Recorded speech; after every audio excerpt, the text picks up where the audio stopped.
आतंकवादी है उसको आतंकवादी ही कहा जाएगा, जो जालिम है उसको जालिम ही कहा जाएगा, जो कातिल है उसको कातिल ही कहा जाएगा। मुझे बताओ, आतंकवादी को आतंकवादी अगर कहा जाता है तो फिर उसको बुरा क्यों लगता है? वो दूसरी बातें फिर अपने बीच में लेकर के क्यों आता है?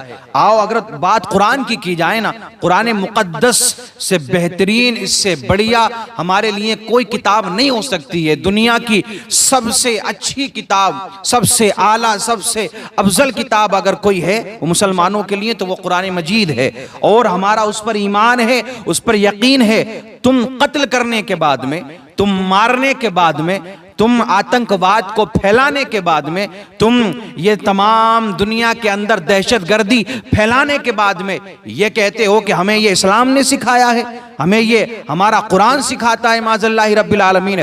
अरे आओ, तुमने कुरान को अभी पढ़ा ही नहीं है। अगर आतंकवाद के खिलाफ बोला जाए तो लोग कहते हैं कि देखो ये मुसलमानों को ऐसा कह रहे हैं, हमने ये पहले ही कह दिया है। चाहे वो कहीं का भी इंसान हो, कहीं का भी रहने वाला हो, अपने आप को किसी भी कम्युनिटी से क्यों ना जोड़ता हो, अगर वो दहशतगर्द है, अगर वो आतंकवादी है, अगर वो दहशतगर्दी फैलाता है, अगर मजलूमों पर वो जुल्म करता है, अगर वो बेकसूर लोगों को मारता है, उन पर तशद्दुद करता है, तो यकीनन उसको आतंकवादी ही कहा जाएगा। और उसके खिलाफ हमारा मुल्क अजीज हिंदुस्तान सख्त से सख्त कार्रवाई करेगा।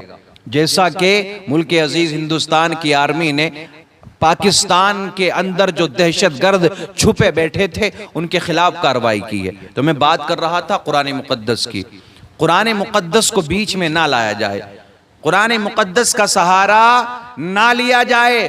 कुरान में मेरे रब ने वाज़े तौर पर बयान फरमा दिया, मन क़तल नफ्सन बिगैरि नफ्सिन औ फसादिन फिल अर्दी फकअन्नमा क़तल अन्नास जमीआ वमन अहयाहा फकअन्नमा अहया अन्नास जमीआ। क्या कुरान की ये आयत तुम्हारी नजरों से, तुम्हारी निगाहों से नहीं गुजरी है? तुम ये कहते हो ये इस्लाम तुम्हें आतंकवादी बना रहा है, मुसलमान हो इसलिए तुम आतंकवादी बन गए हो। अरे आओ देखो, तुमने कितने बेकसूर लोगों को मारा है।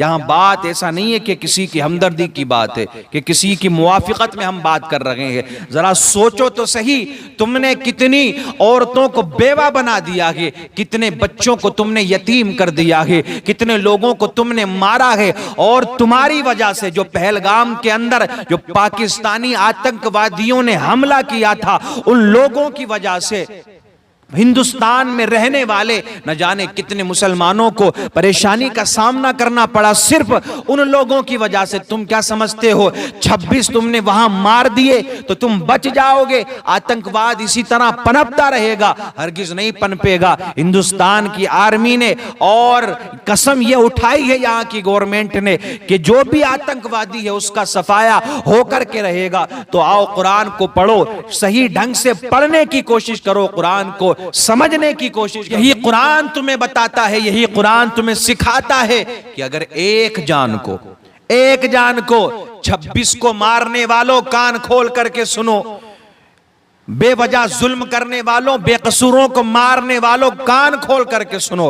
अगर तुम अपने आप को मुसलमान कह रहे हो ना, अपने आप को तुम पक्का मोमिन समझ रहे हो, तो तुम्हारा मोमिन होना तो बड़ी बात है, तुम्हारा इस्लाम से कोई वास्ता नहीं है। क्योंकि आतंकवाद का कोई मजहब नहीं होता है, आतंकवाद का कोई धर्म नहीं होता है, आतंकवाद का कोई रिलीजन नहीं होता है।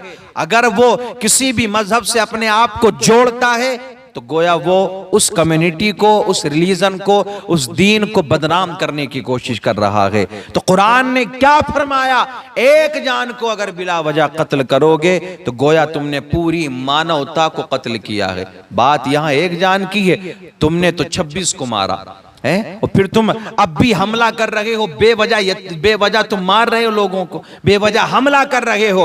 अगर हिंदुस्तान की आर्मी ने मारा है, अगर हिंदुस्तान की आर्मी ने हमला किया है तो आतंकवाद के सफाए के लिए हमला किया है। तुम्हें भी इसका साथ देना चाहिए था। सारी दुनिया के लोग जितने भी अमन पसंद है, शांति पसंद है, जितने भी मानववादी लोग हैं, उन सबको एक प्लेटफॉर्म पर आकर यह कसम सिखानी चाहिए कि आतंकवाद के जरिए जो माहौल बिगाड़ा जाता है दुनिया का, आतंकवाद के जरिए जो देशों का, मुल्कों का माहौल बिगाड़ा जाता है, हर सूरत ये काम किया जाए, हर कीमत ये काम किया जाए कि कुछ भी करना पड़े, दुनिया से आतंकवाद का सफाया होना चाहिए।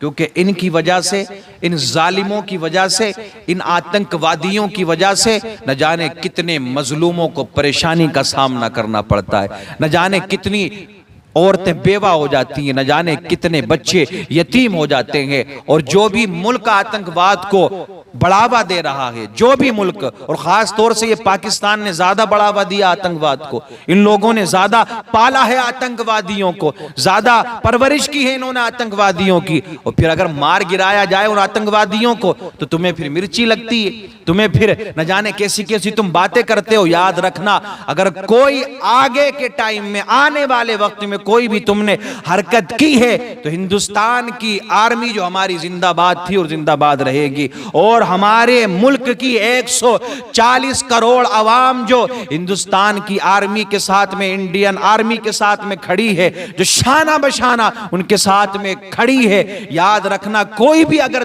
किसी ने भी गलती की इस तरह की तो उसको फिर इसी तरह का जवाब दिया जाएगा जो हमारी इंडियन आर्मी ने जवाब दिया है। तो कुरान को बीच में ना लाया जाए। कुरान में वाज़ेह तौर पर बयान फरमा दिया गया कि किसी ने एक जान को मारा तो पूरी मानवता को कत्ल किया। और कुरान ने ही बताया है, वमन अहयाहा फकअन्नमा अहयन्नास जमीआ, अगर एक जान को बचाओगे, एक जान को बचाओगे, वो कोई भी जान हो, वो किसी भी रिलीजन से ताल्लुक रखती हो, किसी भी मजहब से ताल्लुक रखती हो। यार कुरान ने तो ये सिखाया ना कि रास्ते में पत्थर आ जाए, इस्लाम हमें ये सिखाता है, रास्ते में पत्थर पड़ा हो तो उसको हटा दो, इस नियत के साथ में कि यार किसी को ठोकर लग जाएगी तो वो गिर जाएगा, उसको चोट लगेगी, चलो मैं इसे हटा देता हूं। अब उस रास्ते से ऐसा तो नहीं है कि मुसलमान ही गुजरेंगे, इस्लाम तो ये सिखाता है और तुम गोलियां चला रहे हो। इस्लाम ने ये थोड़ी सिखाया, इस्लाम ने ये सिखाया एक जान को बचाया है अगर तुमने, तो गोया तुमने सारी मानवता की मदद की है।